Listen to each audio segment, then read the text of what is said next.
오늘 우리에게 주시는 하나님의 말씀은 마태복음 8장 1절로 4절까지의 말씀입니다. 마태복음 8장 1절로 4절까지의 말씀입니다.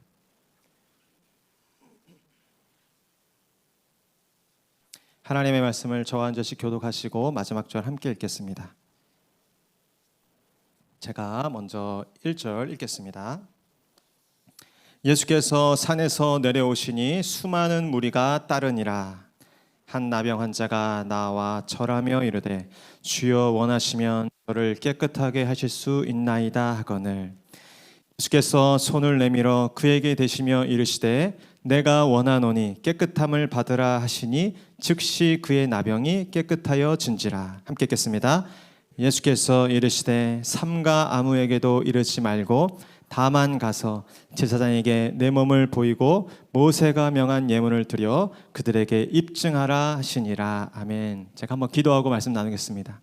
하나님 감사합니다. 주님을 사랑하는 주의 백성들이 오늘도 한자리에 모였습니다. 또 온라인으로 예배 가운데 동참하고 있습니다. 하나님께서 이 자리를 기억하시고 또 복내려 주시옵소서. 우리의 찬송 들으신 하나님께서 오늘 우리에게 또한 말씀하여 주시사 오늘 그 생명의 말씀이 우리의 삶 가운데 심겨지는 놀라운 은혜가 있게 하여 주시옵소서. 예배를 방해하는 어떤 것들도 틈타지 못하도록 주님께서 지켜보하여 주시고 오직 하나님만 영광받아 주시옵소서. 예수님의 이름으로 기도하옵나이다. 아멘. 저는 오늘 내가 원하노니 깨끗함을 받으라 라는 제목으로 여러분에게 하나님의 말씀 전하려고 합니다. 저를 한번 따라하시죠. 내가 원하노니 깨끗함을 받으라. 이 주님의 말씀이 오늘 저와 여러분들의 인생 가운데 살아계신 하나님의 레마의 말씀으로 들려지는 이 밤 되기를 축복합니다. 오늘 우리가 읽은 이 본문은 이제 예수님의 산상순이 끝나고 예수님이 산 아래 내려오셔서 가장 먼저 마주하셨던 사건을 기록하고 있습니다.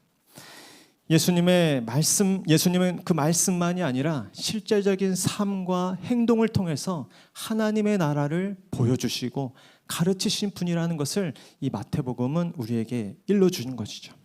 오늘부터 이어지는 이 8장 9장에는 예수님의 10가지 치유와 또 이적의 사건이 집약되어서 나타나 있습니다. 저는 특별히 오늘 이 첫 번째 예수님께서 나병 환자를 만나주시고 그를 치유하신 사건이 오늘 이 산상순 이후에 첫 번째 사건으로 기록되었다는 것이 결코 우연이 아니라는 것을 깨닫게 됩니다.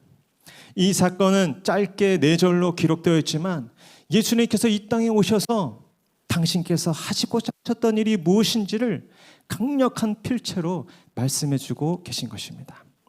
오늘 본문을 묵상하는 가운데 예수님께서 우리 가운데 오셔서 행하신 그 놀라운 일을 다시 한번 깨닫고 또 지금도 살아계셔서 우리 인생 가운데 하시고자 하시는 일들이 무엇인지를 발견하게 되는 놀라운 은혜가 있기를 축복합니다. 우리 1절 말씀 한번 같이 읽어볼까요? 시작. 예수께서 산에서 내려오시니 수많은 무리가 따르니라. 아멘. 예수님께서 지금 산에서 내려오셨습니다. 어떤 산에서 내려오셨다고요? 말씀을 전하신 그 산상순의 산에서 내려오셨습니다. 예수님의 말씀은 정말 놀라운 말씀이셨죠. 심령이 가난한 자는 복이 있나니 천국이 그들의 것입니다 라는 말씀으로 시작된 이 말씀은 기존의 서기관과 바리새인들의 교훈과는 달랐습니다.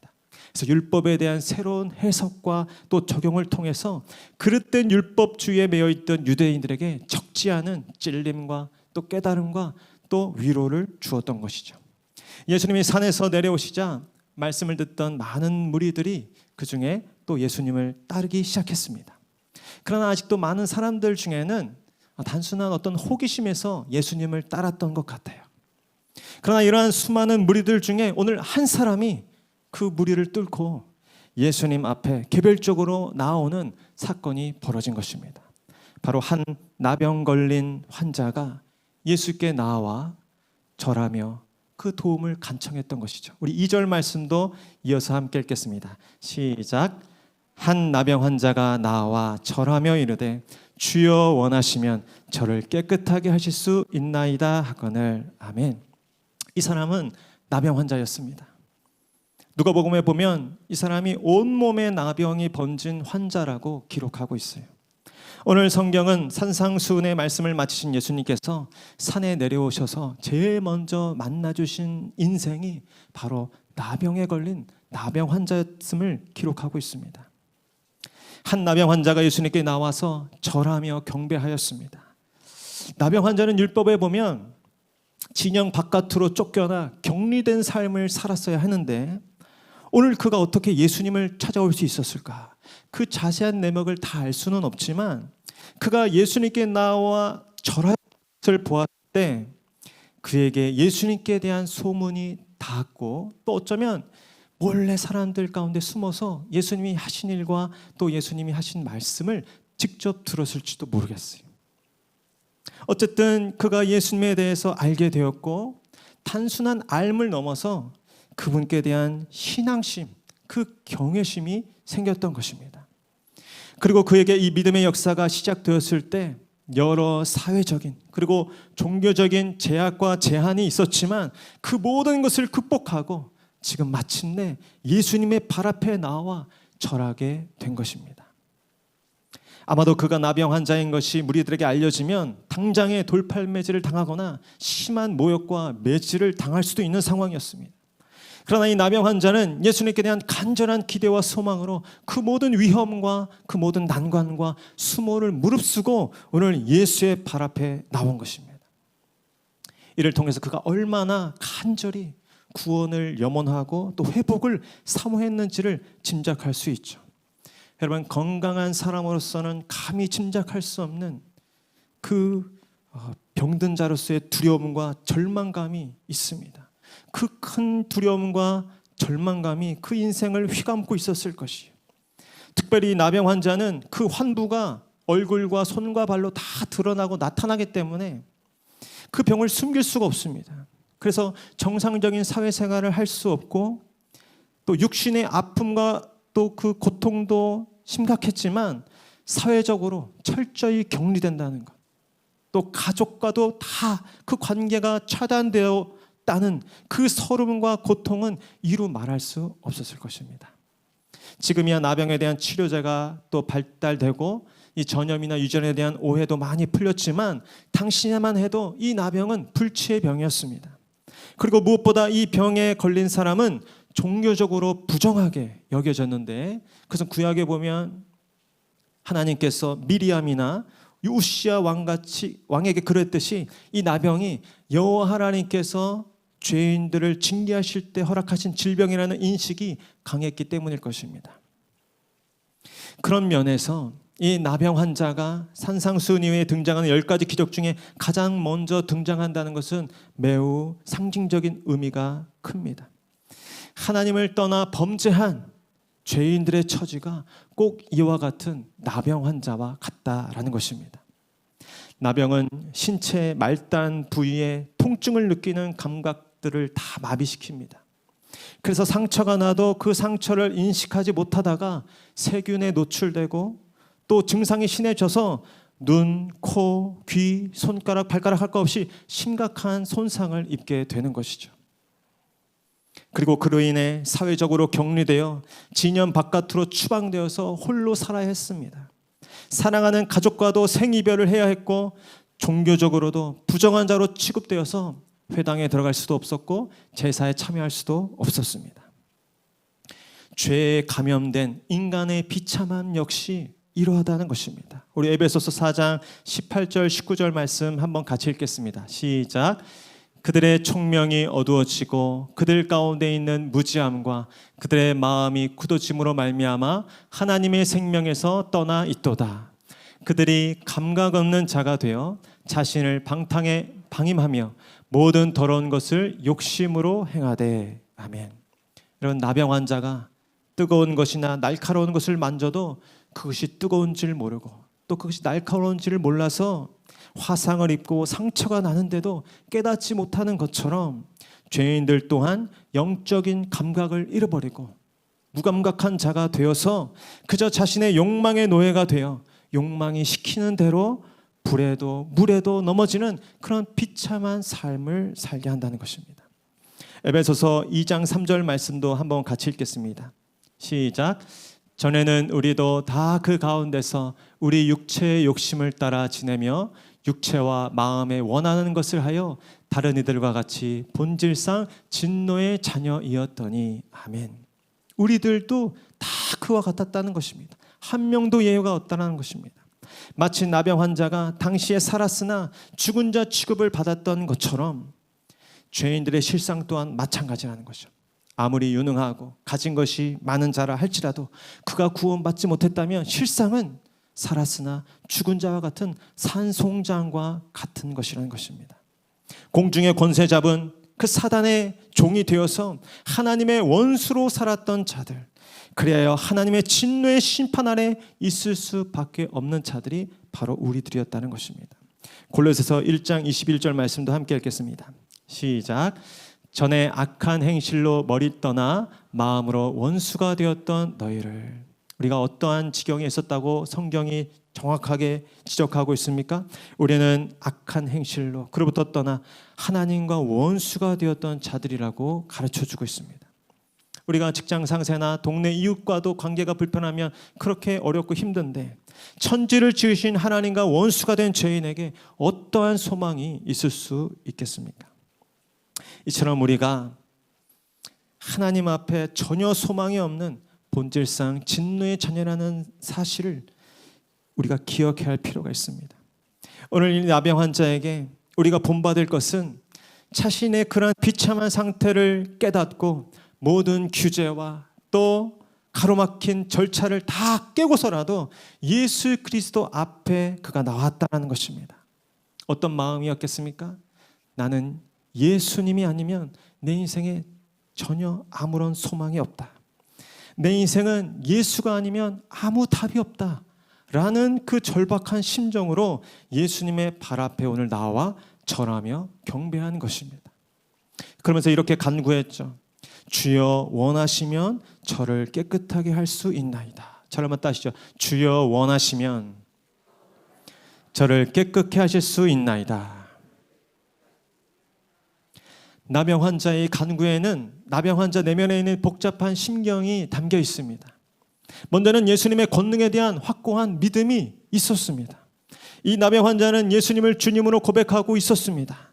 당시 상대방을 높이는 말 중에 랍비라는 좋은 표현이 있었어요. 그러나 그 표현을 넘어서 오늘 이 나병 환자는 예수 그리스도를 주여, 주님으로 고백하고 있는 것입니다.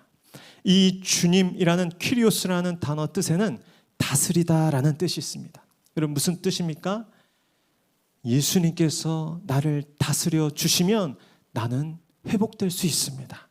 나는 정말 인생의 밑바닥까지 주저앉은 절망스러운 인생이지만 예수님께서 나의 삶을 다스려 주시면 내가 다시 일어설 수 있습니다. 그런 고백이 이 기도 가운데 담겨 있는 것입니다. 예수님께는 그 권세와 능력이 있음을 내가 믿습니다. 예수님이 원하시면 불가능한 것이 없는 줄 내가 믿습니다. 그런 고백이 담겨 있는 것입니다. 그러나 또한 이 나병 환자에게는 두려움이 있었습니다.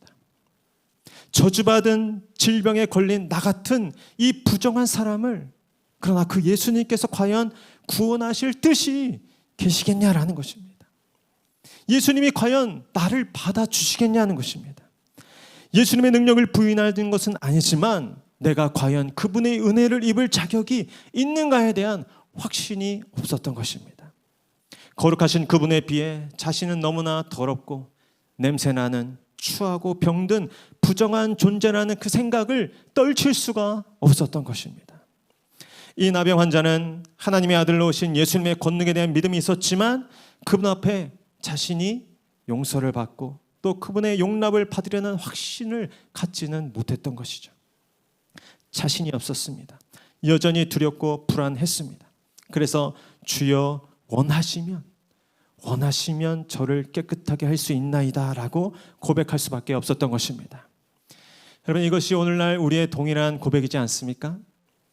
예수님이 얼마나 능력이 많고 거룩하고 높으신 분이라는 것을 우리가 알지만 예배 때 찬송도 따라 부르고 또 수많은 설교도 듣지만 그분이 정말 나와 상관이 있을까? 정말 그분이 나를 받아주실까? 내 추하고 더럽고 냄새나는 이 모습 그대로 주님 앞에 나아갈 수 있을까? 여전히 세상을 부러워하고 나만 알고 희생할 줄 모르고 무정하고 악한 것을 생각하는 간사하고 교만한 나를 예수님이 받아주실까? 나를 기뻐하실까?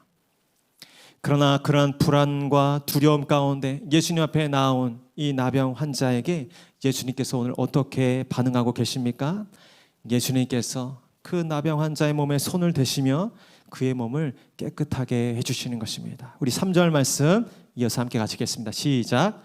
예수께서 손을 내밀어 그에게 대시며 이르시되 내가 원하노니 깨끗함을 받으라 하시니 즉시 그의 나병이 깨끗하여 진지라. 저를 한 번 더 따르시죠. 내가 원하노니 깨끗함을 받으라. 여러분, 예수님은 저주받은 병에 걸려 하나님의 뜻에 대해 의심하고 있는 이 나병 환자의 간청 앞에 조용히 당신의 손을 뻗어 그 몸에 손을 대십니다. 여기서 손을 내밀어 그에게 대시며라는 이 단어는 살짝 만지는 정도를 의미하는 것이 아닙니다. 굳게 잡다 혹은 남녀가 서로 끌어안을 때 포옹하다라는 의미가 담겨 있습니다. 예수님께서 오늘 예수님 앞에 나왔지만 자신의 부정함과 더러움으로 인해 예수님의 뜻에 자신의 운명을 맡긴 채 그분의 처분만을 그렇게 기다리고 있는 이 나병 환자에게 다가와 손을 뻗어 그를 만지시고 그를 끌어안아 주신 것입니다. 그러면서 이렇게 말씀하셨죠. 내가 원하노니 깨끗함을 받으라. 무슨 말씀이십니까? 원하시면이 무슨 말이냐? 나는 이 일을 위해 왔다라는 것입니다. 나는 네가 깨끗함을 받기를 간절히 원한다라는 뜻이죠. 잘 왔다. 용기 내어서 여기까지 오기까지 얼마나 힘들었니? 두려웠니? 잘 왔다. 내가 너를 100% 긍정한다. 내가 너를 100% 용납한다 라고 오늘 예수님께서 그 두려움 가운데 있는 불안 가운데 있는 나병 환자의 그 전 존재를 끌어안아 주신 것입니다. 내가 하늘 보좌를 버리고 이 땅에 내려온 이유가 바로 너 같은 인생들 때문이다. 내가 무엇 때문에 내 자신을 부끄러워하고 초라하게 여기고 또 주저하고 있는지 내가 알고 있다. 그러나 그것은 나에게 전혀 문제가 되지 않는다. 나는 너를 있는 그대로 받아주길 원한다. 내가 이 순간을 위해서 이 땅 가운데 내려왔다라고 예수님께서 그 뻗은 손을 통하여 그 말씀을 통하여 우리에게 가르쳐 주신 것입니다. 나병 환자가 예수님께서 자신을 향해 손을 내밀자 아마 반사적으로 뒤로 한 걸음 물러났을지 모르겠어요. 그러나 예수님의 그 두 팔이 자신의 냄새나는 그 진물나는 부정한 온몸을 감싸 안을 때 아마 이 환자의 눈에 뜨거운 눈물이 흘렀을 것입니다. 예수님은 굳이 오늘 이 나병 환자를 고치시면서 그에게 손을 대실 필요가 없으셨죠. 그저 말씀으로만 나음을 입어라, 깨끗함을 입어라 라고 말씀으로 고치실 수도 있었어요. 그러나 오늘 예수님을 보십시오. 굳이 손을 뻗어서 그 부정한 몸에 손을 대십니다. 그 몸에 손을 대어 온몸으로 그를 끌어안아 주신 것이죠. 평생을 이 저주받은 병에 걸려서 사회로부터 쫓겨나고 또 가족들로부터 버림받고 나아가 하나님께로부터 버림받았다는 생각에 이후로도 몇 번씩 아마 죽음을 떠올렸을지 모르겠어요. 그러나 이 순간 그 모든 상한 마음이 그 모든 수치가 다 그 사랑으로 덮여지고 가려지는 경험을 했을 것입니다. 그의 존재를 예수님께서 있는 그대로 100% 용납하시고 수용해 주신 것입니다. 여러분, 이 경험이 저와 여러분들에게도 있기를 축원합니다. 이 은총의 경험이 없이는 우리는 신앙생활을 이어갈 수 없는 것입니다. 결국 지치고 말 것입니다. 형식적인 신앙 가운데 맴돌 수밖에 없습니다. 저는 이 은혜가 이미 저와 여러분들에게 주어졌고 이 순간에도 허락되고 있음을 믿습니다. 저와 여러분이 오늘 예배의 자리에 나올 수 있었다는 것은 결코 당연한 것이 아니라는 사실을 깨달으시길 바랍니다. 저와 여러분이 오늘 이 예배 자리 가운데 나올 수 있었다는 것은 하나님과 그분의 아들이신 예수 그리스도께서 우리의 삶을 깨끗게 하시고 새롭게 하셨다는 그 하나님의 놀라운 수용과 용납하심이 있었기에 가능했다는 사실을 깨달으시길 바랍니다. 예수님은 오늘 나병 환자와 같은 저와 여러분을 향해서도 그 두 팔을 벌려 우리의 부정한 몸을 끌어안아 주십니다. 여러분들 중에 혹시 이 사실에 대해서 의심하는 분들이 없으시기를 바랍니다. 그럼 언제 어떻게 우리 예수님께서 우리를 그렇게 끌어안아 주셨고 우리를 그렇게 붙들어 주셨고 또 그렇게 우리를 지금도 끌어안아 주고 계십니까? 여러분, 바로 예수님이 십자가에서 그렇게 우리를 끌어안아 주셨고 우리의 부정한 몸을 붙들어 안아 주셨습니다. 예수님께서 굳이 이 땅에 오지 않으셨어도 되실 것이, 그러나 예수님은 친히 이 땅 가운데 내려오셔서 그리고 그 모든 권세와 능력을 감추시고 무력하게 십자가에 달려 죽으신 것입니다. 왜 그러하셨겠습니까? 우리의 죄악을 짊어지기 위해서, 우리의 부정함을 당신의 거룩한 몸으로 다 담당하기 위해서 두려움에 떨고 있는 저희들을 두 팔 벌려 안아주시기 위해서 예수님은 이 땅 가운데 오셨고 십자가에 달려 죽으신 것입니다. 여러분, 십자가의 사건은 예수 그리스도께서 우리의 전 존재를 뜨겁게 끌어안아 주신 사건이라는 사실을 기억하시길 바랍니다. 예수 그리스도의 십자가를 바라보면서 예수님께서 오늘도 그렇게 우리를 뜨겁게 끌어안아 주시길 원한다는 그 음성을 들으실 수 있기를 축복합니다. 로마서 5장 6절로 8절까지 말씀 같이 이어서 읽겠습니다. 시작. 우리가 아직 연약할 때 기약대로 그리스도께서 경건하지 않은 자를 위하여 죽으셨도다. 의인을 위하여 죽는 자가 쉽지 않고 선인을 위하여 용감히 죽는 자가 혹 있거니와 우리가 아직 죄인 되었을 때 그리스도께서 우리를 위하여 죽으심으로 하나님께서 우리를 대한 자기의 사랑을 확증하셨느니라. 아멘. 여러분, 예수님의 십자가를 무엇이라고 말씀하고 계십니까? 예수님의 십자가 사건은 우리를 향한 하나님 아버지의 사랑의 확증 사건이다라고 말씀하고 있는 것입니다. 여러분, 인생을 살다 보면 때때로 힘들 때가 있죠. 어려운 일을 만날 때, 또 질병 가운데 고생할 때, 때로는 스스로 못난 우리의 모습 때문에 부끄러워서 감히 하나님의 사랑 앞에 나아갈 수 없을 것처럼 여겨지는 때가 있습니다. 그러나 하나님은 기억하라는 것입니다. 오늘 십자가를 통하여 똑똑히 알라는 것이죠. 나는 그런 너를, 아직 연약하고 아직 경건하지 못한 죄인인 너를 그럼에도 불구하고 사랑한다고, 그럼에도 불구하고 나는 너를 끌어안기를 원한다고 말씀하시는 것입니다. 나의 가진 모든 것을 다 포기하더라도 너를 구원하기를 원하고 너를 살리기를 원하고 너를 정결하게 하기를 원한다고 오늘 십자가에 달린 예수님께서 우리에게 말씀하시는 것입니다. 그래서 사도 바울은 이렇게 고백했죠. 우리 고린도전서 2장 2절 말씀 함께 읽겠습니다. 시작. 내가 너희 중에서 예수 그리스도와 그의 십자가에 못 박힌 것 외에는 아무것도 알지 아니하기로 작정하였음이라. 아멘.